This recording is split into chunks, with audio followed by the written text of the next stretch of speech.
What's happening everyone, my name is Alex and welcome back to a new review. Today we are checking out the best phone that Huawei ever made and probably the best looking phone that they ever made. So this right here is called the Mate 20 Pro and you probably heard a lot of things about this phone already. You probably heard about those triple rear cameras and about how fast the device is. And yes, I can confirm both of those. The cameras are really good and the phone is probably one of the fastest that I've ever tried. So it's that fast and I'm comparing this even with the iPhone XS Max. With this phone it feels like Huawei took everything that people love from all the other flagships, made everything better and then put everything together in the Mate 20 Pro. So starting with the screen, this is a 6.39 inches OLED screen and the screen looks very similar to the screen that you would get on a Samsung Galaxy S9 Plus or a Note 9. So the screen is that good, we get super vibrant colors, we get really good viewing angles and super dark blacks. But again, that's normal because this is an OLED display. Now maybe the brightness on this screen is not as good as the brightness on a Note 9, but comparing this screen with the screen that we had on the P20 Pro, this is a big step forward. Now with this beautiful screen we also get a notch, and I know how people feel about notches, but in this case the notch is actually used for something. So first of all, we have a 24 megapixel front facing camera, we have the speaker, we have an LED notification light, we have a 3D scanner for your face, and we also have an infrared LED. And they all work together, so the face unlock works good in pretty much any situation. So it doesn't matter if you have a lot of light or if it's complete darkness, the face unlock still works. And it's that quick that by the time you actually pick up the phone and look at it, the phone will be unlocked because it already saw your face. So the face unlock is that good. The notch can also be hidden from the software, and since we have an OLED display, the screen to the left and to the right of the notch becomes dark enough that you don't actually notice that you have a notch. Now, unlike most phones available on the market, this phone doesn't waste all that space to the left and to the right of the notch. So there we get to see the notifications, we also get to see the battery life, we see the clock and so on. So that space to the left and to the right of the notch isn't totally wasted like a lot of phones on the market. If you don't like using the face unlock, you can always use the in-screen fingerprint scanner, and depending how you use the phone, you may or may not have to do any additional steps to use that in-screen fingerprint scanner. So for example, if you're using the always-on display, you don't have to do anything, you just touch the screen every time in the same spot and the phone will unlock with your fingerprint. If you don't use the always-on display, you're gonna have to turn on the screen before actually touching it with your finger. So it really depends how you're actually using the phone. Now the fingerprint scanner works good, but I don't find it as quick as a physical fingerprint scanner. And I find phones with a physical fingerprint scanner a bit quicker. But because the face unlock is so quick and accurate, I kind of use that more than the fingerprint scanner, because every time I take the phone and pick it up, the phone is already unlocked because it saw my face, so I don't even get a chance to use the fingerprint scanner. One thing I'm kind of missing with this phone is a 3.5mm audio jack, and probably because I was using a Samsung Galaxy Note 9 before, and with that one we get a 3.5mm audio jack. But looking at how small the phone is and how slim it is and all the stuff that they have packed in, well, there was probably not enough space for a 3.5mm audio jack. The same goes for a speaker grill. So if you look at the phone, there is no speaker grill anywhere, and the speaker actually sits inside the USB-C port, which is very unusual and I haven't seen anything like that before. Now the sound quality from the speaker, so we get that speaker and we also get the speaker at the top on the front, right? So we get dual speakers with this phone. And the speakers sound good, but I don't think they sound as good as the speakers on the Pixel 3 XL or the iPhone XS Max. So this is something like the Note 9, I would say.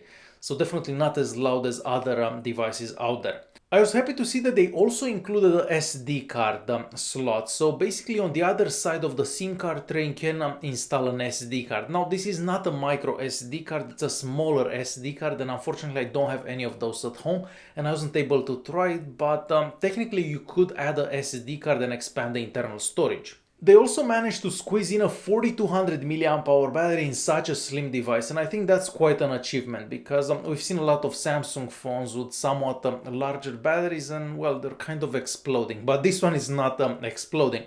So on one charge you can definitely make it through one day, and a lot of people are probably gonna make it through the second day. Me personally, I always have about 30% left at the end of the day, so I'll never make it through the second day, but I use the phone quite a lot.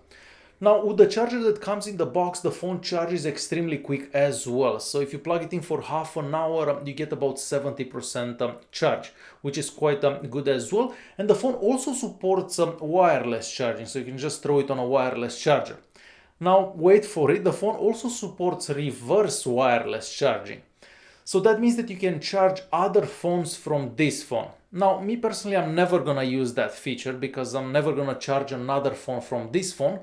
But if there would be some headphones or a watch that supports wireless charging, then this phone could become quite useful. I mean, the reverse wireless charging could be very useful because it would be nice to put your headphones on the back of this phone and then charge your headphones. And since we're on the back of the device, we might as well talk about the three cameras that we have on the back there. So the main camera is a 40 megapixel sensor with the f1.8, and we have a second camera which is a 20 megapixel sensor with the f2.2, and this is an ultra wide lens. And lastly, we have a 8 megapixel sensor with the f2.4, and this is a telephoto lens.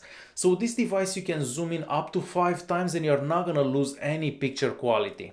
Now, there is a lot to be talked about these three rear cameras, and I feel that I should probably make another video because I'm just not gonna have enough time to talk about everything in this video. So basically, every time you take a picture of this device, the phone will use information from all three cameras to give you the best possible result for that particular picture. And of course, there is a lot of AI processing involved in there as well. We have a night mode available, and the phone does really well for night pictures, so basically low light pictures, and I've actually done a video about that, and there will be a link in the video description or the top right corner if you want to check it out. We have a portrait mode in there as well, and the phone does really well with edge detection around subjects, so mostly around people. And if you want to take portrait mode pictures of animals or objects or anything like that, you can just use the aperture mode in there as well. And once again, the edge detection is really good. Now, I find it kind of strange that the main camera on the back of this device doesn't have optical image stabilization. And there are some situations where you're actually gonna feel that the phone is missing that optical image stabilization. So for example, if you're in a dark room with a kid, the kid moves a lot, it's not that much light in there, and some pictures will turn out blurry, and that would have been avoided if the main camera would have had optical image stabilization. At least I think it would have been avoided. So that was a very strange choice by not including optical image stabilization of the main camera. But other than that, for 95% of the situations, the phone does take some really good looking pictures, and of course all the pictures that you've just seen were taken by this device. But definitely there should be another video talking about everything related to the cameras. Now the phone can also do 4K at 30 frames per second, and the video quality has improved a lot from the P20 Pro. And now we actually have image stabilization for 4K recordings, and that one works good. But I still feel that a device like the Samsung Galaxy Note 9 would do better for video than this one. But overall, this is definitely an improvement over other Huawei devices that I've seen in the past. The phone's UI has gotten much better as well, mostly compared to the P20 Pro, because with that one, well, I wasn't a big fan, but with this one I can actually use the stock launcher and it doesn't bother me as it used to bother me on the P20 Pro. And I didn't actually feel the need to install Nova Launcher on this one to cover it up. So it's getting much better. Now, I don't think there is any app available in the Google Play Store that will slow this phone down. So no matter what you do with it, the phone will always feel very fast. You can have two apps running on the screen at the same time. The phone will feel super fast as well. So really nothing that you can do will slow this phone down. Someone was also asking me if you can watch Netflix in HD on this device, because supposedly on some other Huawei device they couldn't watch Netflix in HD. Now, I don't normally watch Netflix movies on my phone because the phone is just too small, but I did install Netflix on this device and it seems that you can watch movies and TV shows in HD.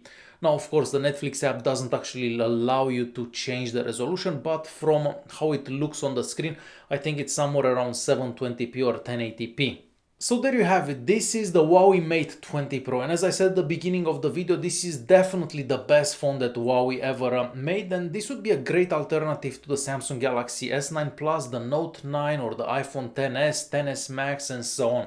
And this is a really good phone. We get a beautiful screen, we get great battery life, we get great cameras, great performance, Pretty much everything about this phone is awesome. The only thing I don't like is the missing 3.5mm audio jack, but again, a lot of phones are missing that 3.5mm audio jack. The fingerprint scanner works good, but I wouldn't actually use the fingerprint scanner that much personally because the face unlocking works so much better than the fingerprint scanner, and I'm sure that the next generation of this phone will have a much better and much faster fingerprint scanner as well. But overall, this is a really nice phone. Alright guys, hopefully you enjoyed this video. If you did like it, press that like button, don't forget to subscribe, and I'll see you in the next one. Thanks for watching.